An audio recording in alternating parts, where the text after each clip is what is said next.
Θα σου πω 3 πρακτικές για να μεταμορφώσεις τη ζωή σου. Νούμερο 1. Δοκίμασα το διαλογισμό. Και όταν σου λέω διαλογισμό, δεν εννοώ να κάτσεις 20 λεπτά, 30 λεπτά κάπου και να κάνεις διαλογισμό. Αλλά μπορείς να κάνεις και έναν πολύ απλό διαλογισμό και μία προσευχή. Δοκίμασε για 1 λεπτό τουλάχιστον να εστιάσεις την αναπνοή σου. Να αισθανθείς το σώμα σου και τις αισθήσεις σου. Αυτός μπορεί να είναι ένας μικρός διαλογισμός. Νούμερο 2. Μπορείς να δοκιμάσεις να κάνεις γιόγκα. Η γιόγκα έχει μια ολιστική προσέγγιση και στο νου σου, το μυαλό σου δηλαδή, αλλά και στο σώμα σου. Είμαι σίγουρη ότι θα σε βοηθήσει.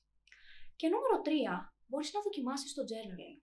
Το journaling τι είναι? Είναι η καταγραφή των σκέψεων σε ένα μικρό ημερολόγιο.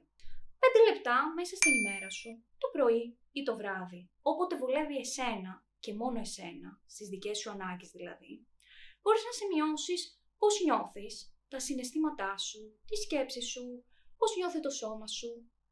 Έτσι, μπορείς λοιπόν να καταγράψεις αυτά τα οποία θέλεις εσύ να καταγράψεις.